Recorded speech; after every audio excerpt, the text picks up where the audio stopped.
What's up, guys? It's Chi-Town Production, and this is a post-game analysis / reaction to the game that just happened yesterday. And I'm not going to lie, that was a horrible game that really brought our playoff hopes down a lot, and it really gave Minnesota a chance to get back into the division and to go back into a playoff run.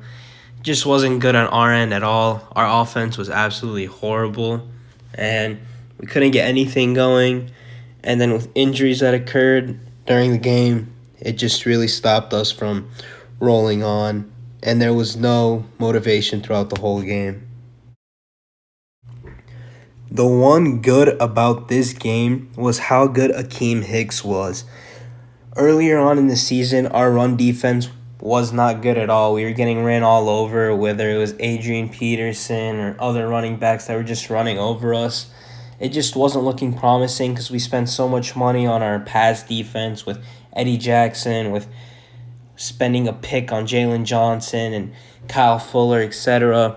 It's just our run defense hasn't been that promising. But today Akeem Hicks showed up. And did he show up not only against the quarterback but against their biggest weapon, and that's Dalvin Cook.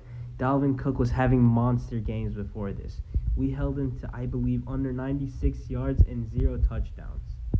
That's amazing. He was having over 150 yards per game, and he's been averaging 120 yards per game. It's close to Adrian Peterson's numbers when he won MVP that year.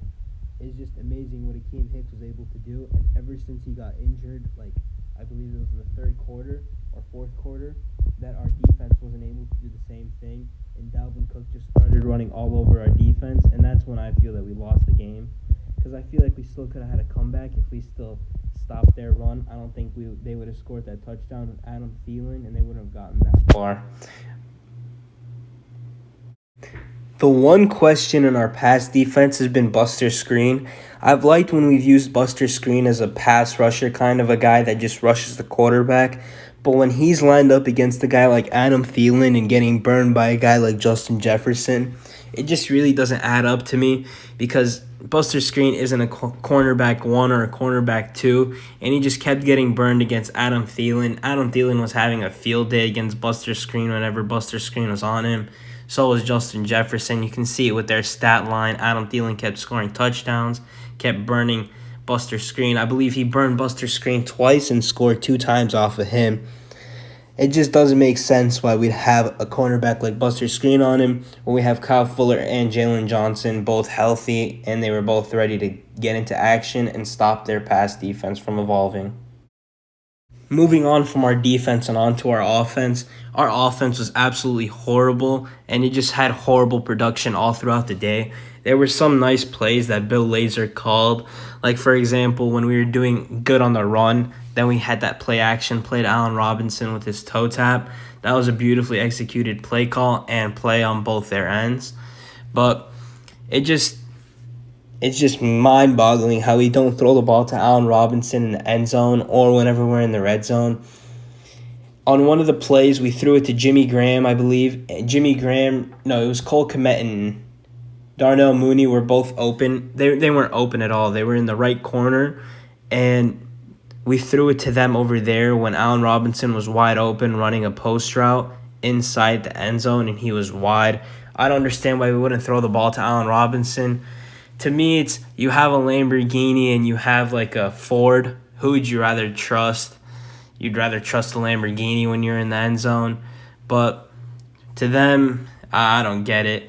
And then that one play call that Bill Lazor called was on a 3rd and 5, and we threw a screen pass to Allen Robinson when they read it. I don't know why we'd throw a screen play or why we'd call a screen pass on 3rd and 5.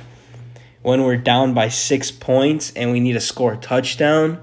Why wouldn't we just call a normal play and try to get the 5 yards and move the chains? But to them it makes sense. To me it makes no sense, because I don't know why we just settle for a punt and then give them the ball and then put the hands on our defense.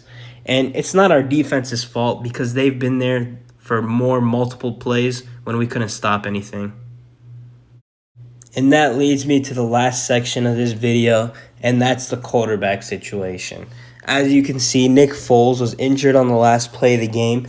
It looked like a collarbone injury, but later on, I believe today we got a notification and confirmation that it wasn't anything too serious. Prayers go up to Nick Foles. Hopefully he can have a speedy recovery. But even with the speedy recovery and with him coming back, would we still want Nick Foles to be the starting quarterback for the Chicago Bears?